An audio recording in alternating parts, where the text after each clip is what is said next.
All right, welcome back, ladies and gentlemen, to the Sunday Wire. I'm your host, Patrick Henningsen. We're streaming out live on the Alternate Current Radio Network and also at 21stcenturywire.com and also up on Spotify, iHeartRadio, Stitcher, and also some of the great podcasting platforms. If you missed any of the live broadcast, you can catch the recording there, but also at Spreaker.com. Just type in Alternate Current Radio in the search bar, and you'll come up with the Spreaker mothership that contains all of the great programming here on ACR, including this show, The Boiler Room, Jay's Analysis, and so many others. Joining me on the live link right now is a correspondent for Press TV. You've probably seen a lot of his great informative videos over the last year. His name is Robert Inlakesh. He's joining us on the live link right now. Hello, Robert. How are you? And thanks for having me. It's been obviously a crazy week, and there's a lot to talk about. Yeah, it has been a crazy 2 weeks, actually. And I was really hoping, Robert, that we're going to have a quiet Christmas, a quiet New Year's, and that we're all going to catch up on our reading and our studying so we can be prepared to tackle the issues of the world coming into 2020. But they didn't give us that free time, did they, Robert, on this occasion? Not really. So what was the atmosphere like in your newsroom? Because you're really in the thick of it there with Press TV, obviously covering the majority of Iranian issues internationally. But how were things? Was it really hectic on your end the last 2 weeks? Yeah, well, of course, we changed up our programming and all sorts, and we've been focusing on this every second of the day, just about reporting everything that's happening. And of course, there's a lot of Iranians, obviously, that work in our office here in the UK. So it was, of course, a very hard time for them. They didn't know what was going to happen exactly, and were very concerned for their country and for their wider region as well, because of what could have transpired and still could happen. So yeah, it's been a bit hectic around the office, of course, and things don't seem to be getting any more clearer. So you said wider region. We're talking about Iran. We're talking about Iraq, and directly involved already in this situation. Syria, Palestine, Lebanon, and Yemen, of course, but also the GCC countries. They would also be pulled into any sort of escalation that might involve the United States because of all the U.S. bases that are located in Bahrain, in Qatar, in Saudi Arabia, and all these various, the UAE, the United Arab Emirates, and all these facilities in the region. So, how does the results of what we've saw in the last week, how do you see this strategically?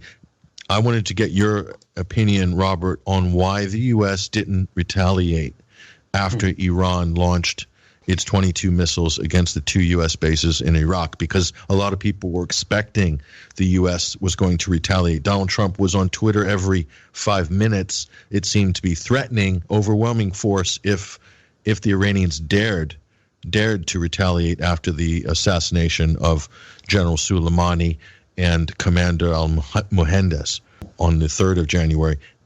Iran did respond, Robert, but that was it.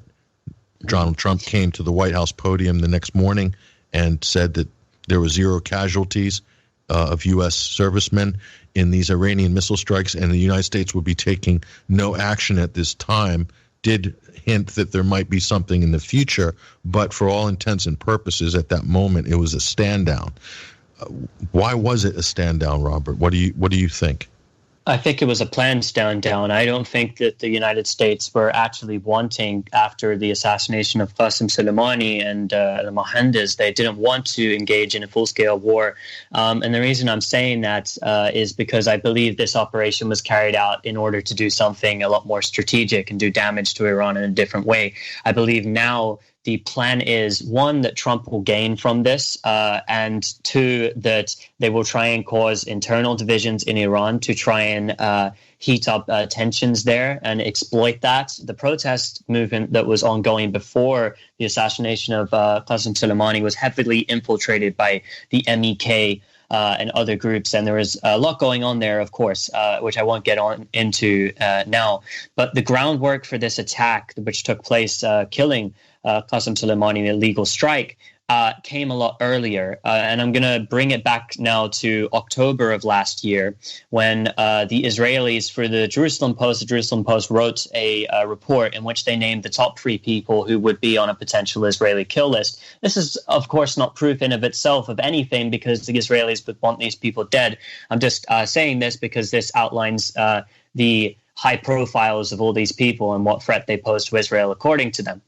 Number 1, and this is in no particular order, on the list was a man named Baha Abu Atta.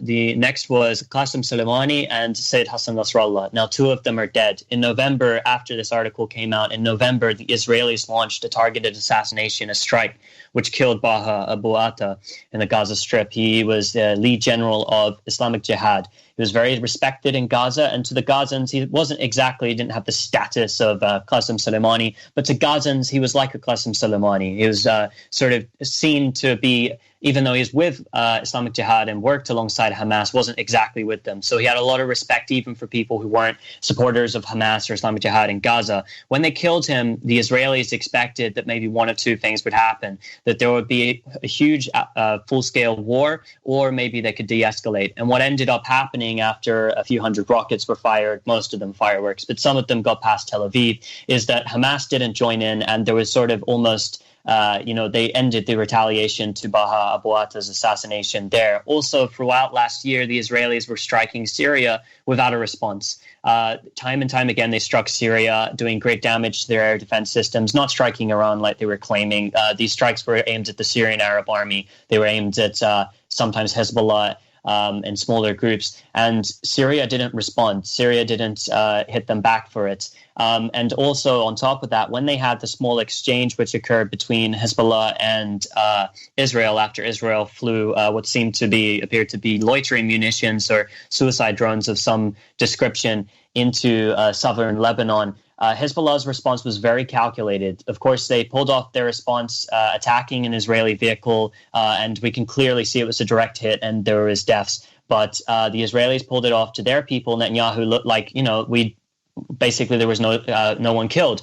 And so what they found is that they could commit these sort of acts, and they could commit these sort of acts of aggression against what's called the axis of resistance. Many people at this show will know what that means, headed up by Iran, and that the responses would be proportionate, and that actually some of the rhetoric would suggest, that maybe in the way it's portrayed to us in the West, that, they're just all crazy and they're terrorists and they want to kill everyone. But the fact of the matter is they're very strategic, and Iran's strike was just that.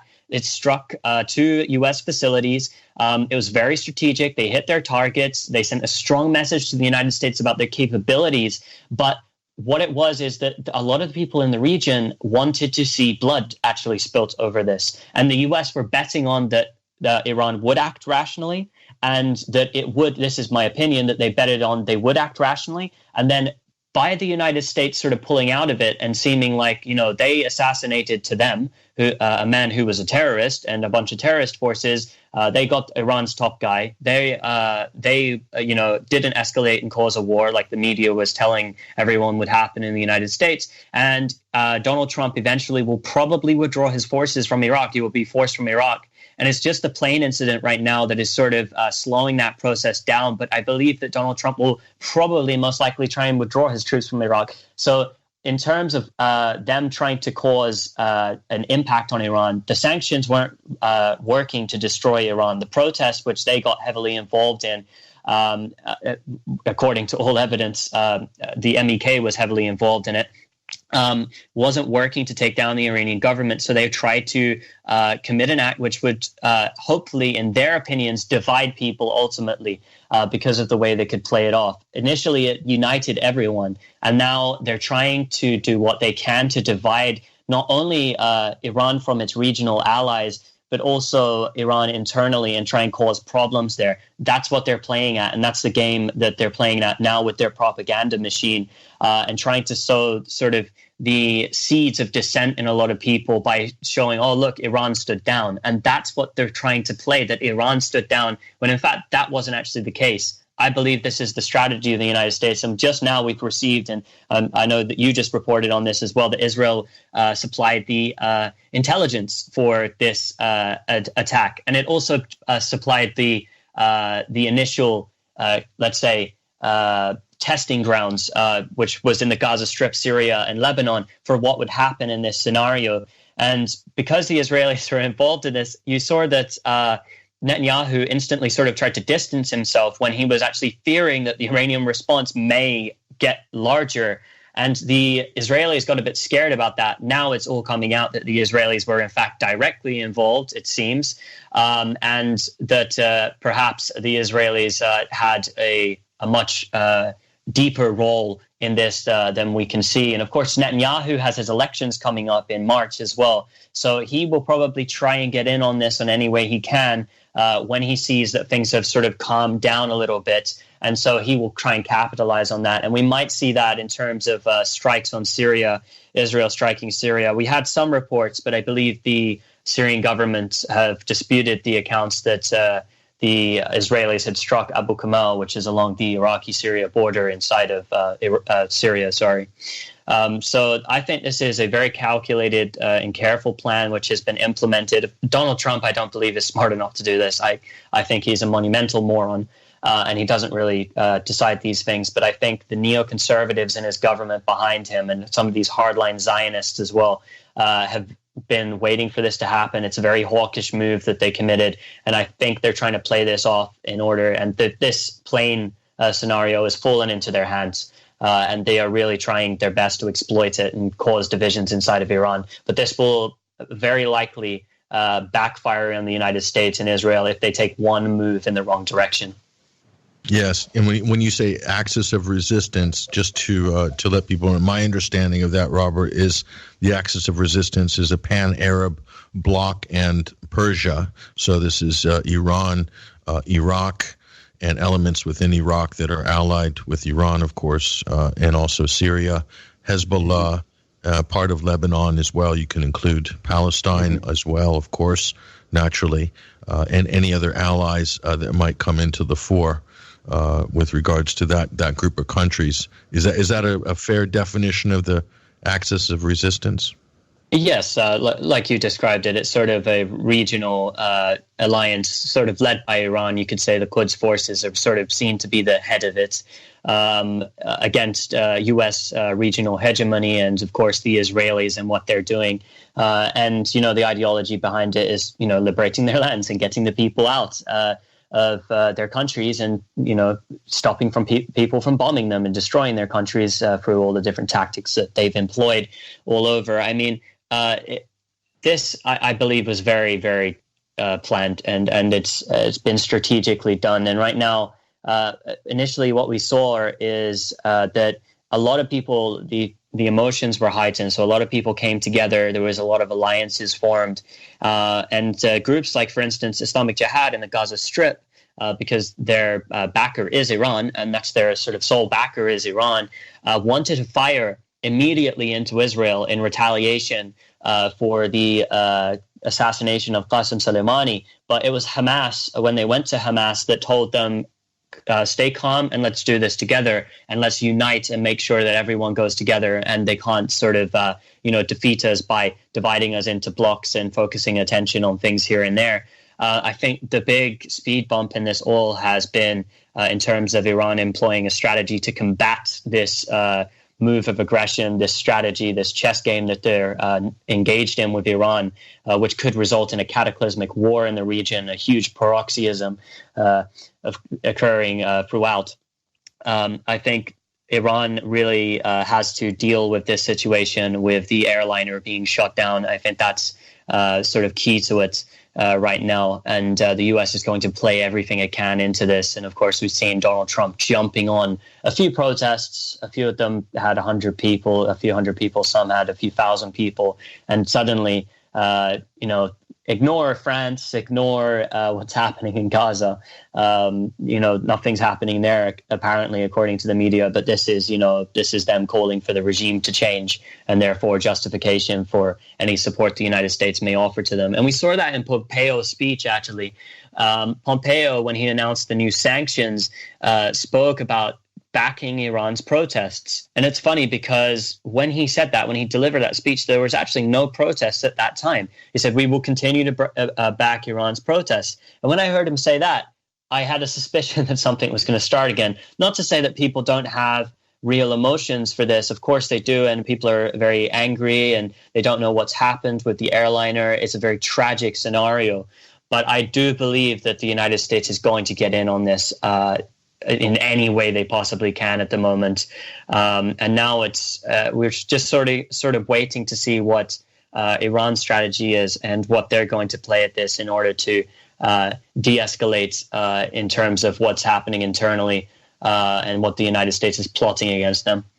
I'm going to have to agree with you on the protest, Robert. It looks very staged to me. And what you just pointed out, I think, was a big clue. Of course, Pompeo gave the game away a little bit. I think this is what I think happened.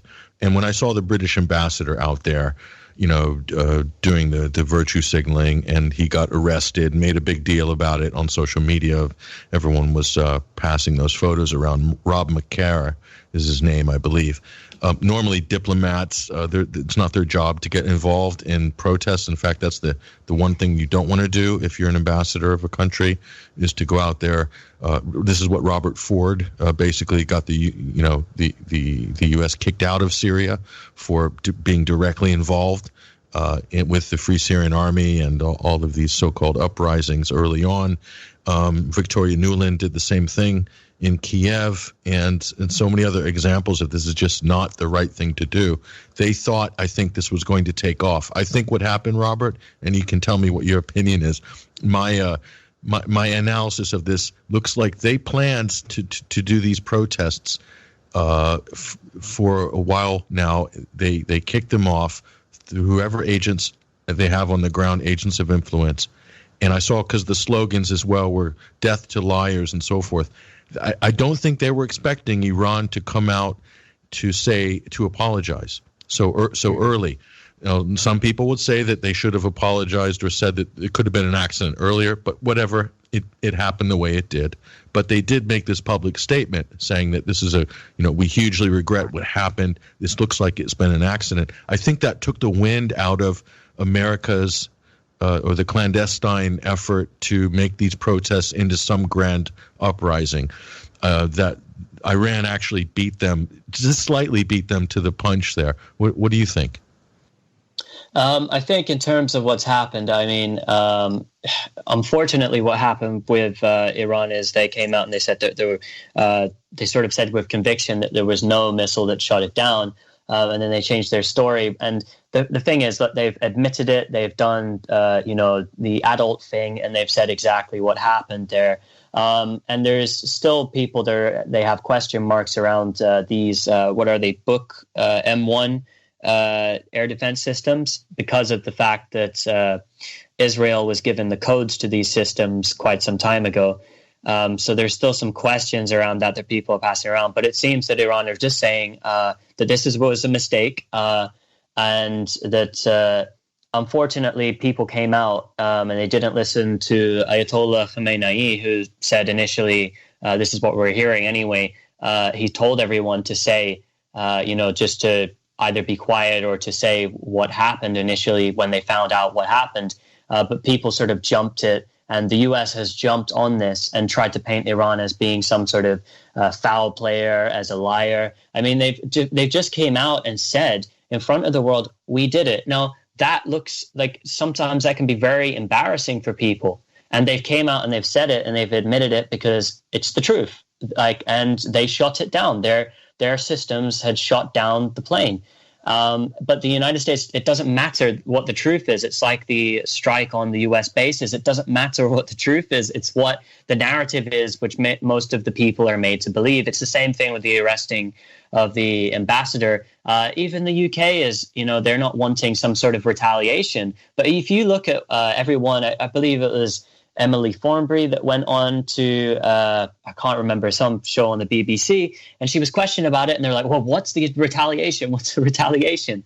And they're asking all of them in the Conservatives as well. There's been a few Conservative politicians who've went on, the public radio, and they've been asking them, what's the response? What's the response? What's the response? It's like, you're so incredibly hawkish on this issue. It's such a hostile time. The media is even more hawkish than the damn government and the politicians in the UK, it seems. And And whatever happens, they use it as propaganda. I mean, these 170 plus people have been killed in a tragic, what seems to be accident.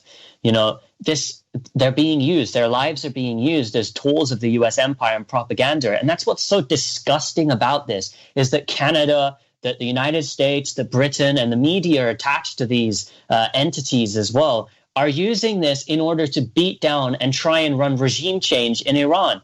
This is a tragic scenario where people have lost their lives. Do you not have any sympathy for these people? This is the thing that's really disturbed me, because people around my office have actually know some of the people who are on board of the plane.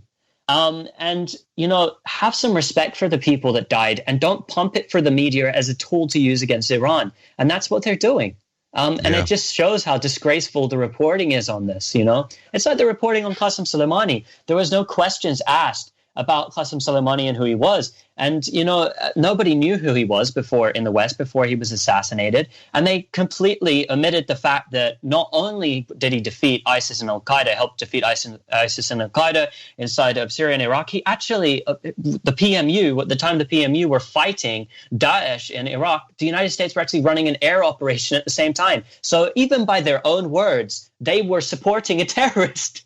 So they are implicated in terrorism, whatever way you spin this, and even according to their own words and whatever they're saying. But of course, Qasem Soleimani was no terrorist, and they know this, and they know that he was defeating Daesh, and that he was a force in the Middle East for stability, and he brought stability to places like Halab, Aleppo, and in Syria. And of course, the people on the opposition side, in terms of their view on Syria, will disagree with it. But other than that, can you point to anything else? And here's the claim that they give about Qasem Soleimani, by the way, the media, to paint him as a terrorist, that he was responsible for what they're trying to say is 1,500 murders of the protesters in Iran. That's completely just made up figure. But I mean, and the US always changes it all the time. But the Quds Force, which he operates, the reason why Qasem Soleimani was such a loved figure is because he operated outside of the country. The Quds Force is a force which deals with the foreign countries and foreign operations. And so Qasem Soleimani trying to tie him specifically to killing 1,500 demonstrators, as they claim, which is, of course, a ridiculous number, which is invented by the United States and changes every few minutes when they have some sort of conference. They always change the numbers. 1 minute Trump's saying a few hundred, then he says 1,500.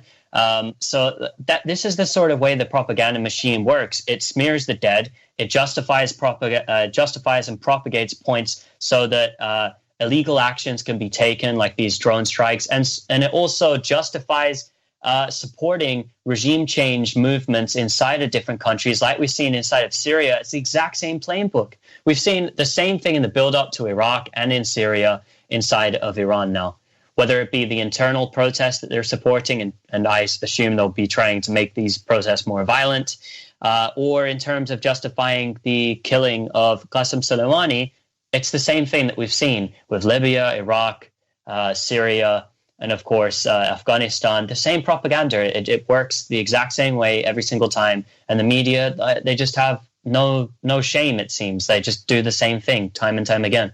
Well, they are milking the plane crash, as you said, and they're doing it for one specific reason, which is to sort of conceal what just happened only days before, that the U.S. ordered a double assassination of military leaders of two sovereign nation states and UN member states.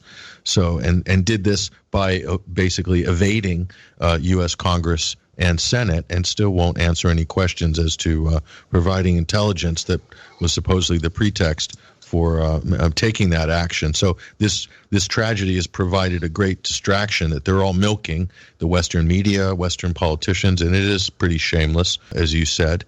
But I'm going to do one better for you, Robert, here, because, it was only a matter of time before Donald Trump got the recognition he deserved for America's military exploits over the last 2 weeks. And it just turns out only 2 days ago, Trump received glowing praise from the official international ISIS newspaper, Al-Naba, highlighting specifically Washington's assassination of General Qasem Soleimani. They thank God, according to ISIS, that the U.S. and Iran are busy targeting each other, and really just heaping praise on Trump. They didn't use his name specifically, but it was pretty clear who they were talking about. So Donald Trump has gotten great praise from ISIS over this. And, if that doesn't just tell the whole story of what we're looking at here, I really don't know what does. You couldn't make this up, but yet there we have it, right there in print. I think they should just go ahead and remove Daesh as a registered terrorist organization. I mean, they're clearly allies, and that's what it is, isn't it? Because, I mean, it's just laughable that this came out, to be honest. Didn't the United States just kill Baghdadi? Didn't that just happen? They're a tool of the United States and always have been, regardless of whether these brainwashed people inside of Daesh actually believe that they're against the United States or something like that. But look, Daesh as well are all but finished. But, the claim that the United States has as well, when it goes, we've defeated 100% of its caliphate, you helped train all of these people in places like Camp Bucca. You're the one that created the pretext for it happening, the environment in which Daesh could be brought to fruition. And then on top of that, it was the Syrian Arab Army, it was the PMU, and it was and it was Russia and its allies, Hezbollah and others, who defeated Daesh. They're the ones that the United States is calling terrorists right now, are the ones that have defeated terrorism in the region.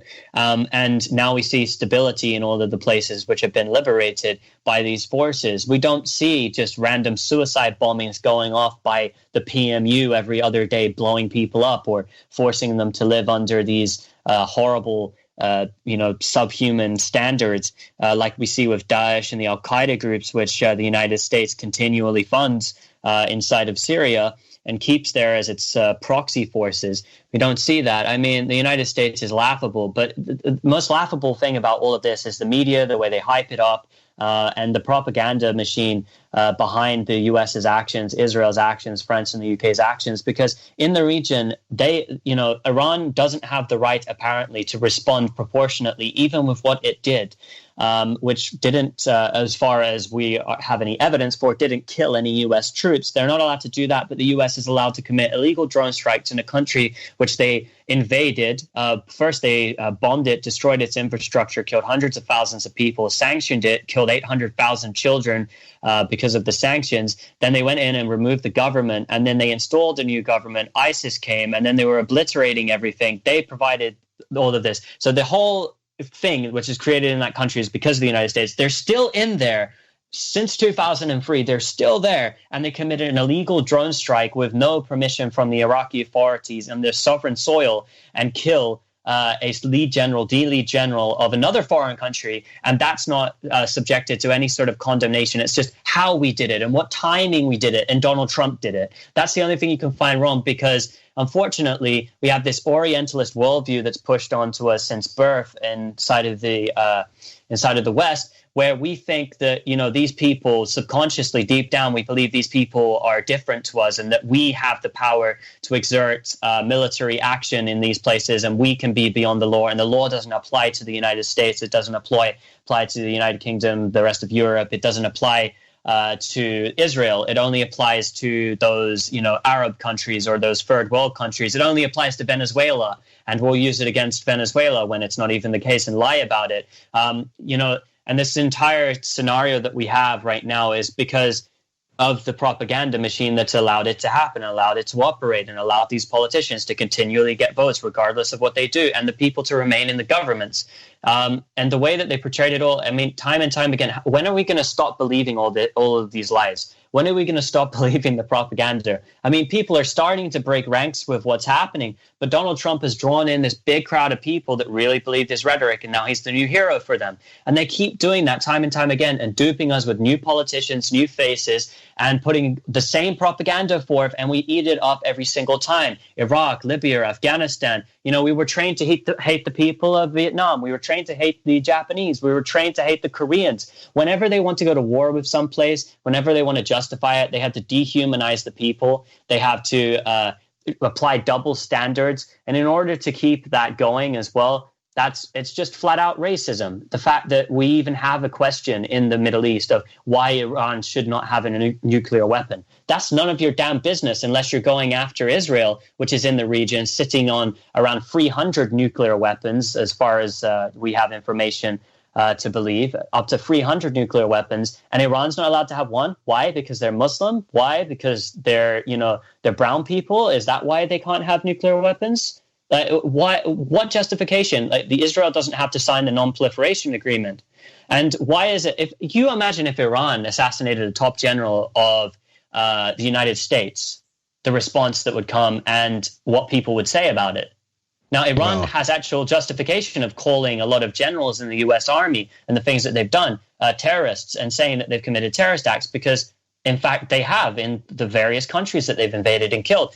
But would that mean that Iran just has free reign to do it against international law and assassinate those generals? Like, people would be outraged. Yeah, the problem is we don't really have any national heroes like that in America. And as the Iranian cleric remarked earlier last week, that the only heroes America really has are Spider-Man and SpongeBob, which presents a kind of a problem for Iran. Even if they wanted to retaliate, they're going to have problems finding their opposites there.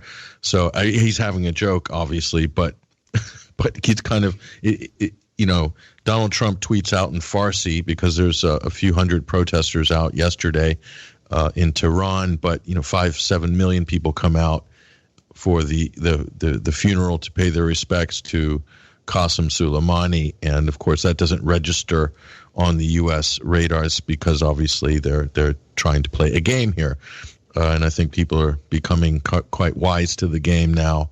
The propaganda just doesn't have the legs that it once has because everybody has seen this process over and over again by now. So they're not getting the results I think that they were expecting to get. So it's just going to mean more stalemate going forward unless somebody changes tact. And I don't think the people in the Middle East are going to do that, Robert. But we've only got a minute left, so we just wanted to say any last words before we go on this?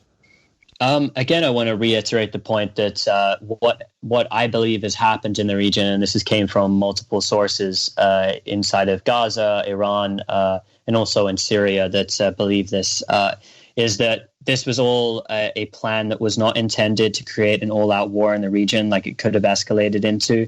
And the Israelis and the Americans with this wanted to cause internal division. That wasn't a plan to cause a big war. It wasn't a mistake that they did this. It wasn't just a rash decision in the middle of the night. This was very calculated, and this has been done in order to try and weaken and destroy Iran. And the Gaza Strip is the testing ground for everything else that we'll see them implement in the rest of the Middle East. And when they killed Baha Abu Atta, that was one of the tests. And they've been testing Syria and the rest of the axis of resistance as well to see what would happen. And I believe that's what they've implemented here. And I believe they're trying to weaken Iran and completely change Iran's government, another regime change operation that they're trying to implement. And I believe it will backfire, and that Iran most likely will be very ready for this. And there's a lot more to come. Even if something big doesn't happen in the next few days or even weeks, the operation is never going to stop. They're going to continue going against Iran and weakening it and trying to change its government. Yeah, and Iraq too, dividing Iraq and trying to change, which they've nearly done. Absolutely. Change the leadership there. So keep an eye. Iraq is so important in this story. It's always been the key to the region. They're separating the Arab national states and the Middle East there from Central Asia. So Iraq has always been that battleground. So we'll keep an eye on that. But you can check out, Robert, where can we find your various reports for Press TV? YouTube is one of the good venues for that, but also Facebook as well. Yeah, so Press TV UK, Facebook, YouTube, we have a Twitter account. I have my own personal Twitter account. I put out a lot of stuff that I do on Press TV there and do elsewhere on there as well. I give a lot of updates on my Facebook and on my Twitter, on my own YouTube as well, where I give a bit longer analysis into these scenarios as they sort of happen, and I receive any information on them. And I write for various different outlets as well. So any of those places, you'll find my reports and my takes on what's happening. Yeah, check out Robert's reporting there on social media if you want more in-depth analysis. See his videos on Facebook, but also up on YouTube as well. And great dynamic reports as well for Press TV, explaining the idiosyncrasies of some of these issues and the media coverage as well. Robert's one of the leading people in that department at the moment. So, but thank you very much for your time, Robert, and we hope to speak to you very soon. Thank you very much. Thanks for having me. There he goes, ladies and gentlemen. That's Robert Inlakesh. He is a correspondent for Press TV in the UK, and you can check out some of the links on the show page to his channels and his social media feeds. We're going to take a short break, and we're going to connect our roving correspondent for culture and sport. On the other side, Basil Valentine here on the Sunday Wire. Again, I'm your host, Patrick Henningsen. Stick around. We will be right back. Fool me once. Shame on you. It fooled me, we can't get fooled again. I hear there's rumors on the internets. One of the things I've used on the Google is to pull up maps. I have filters on internets.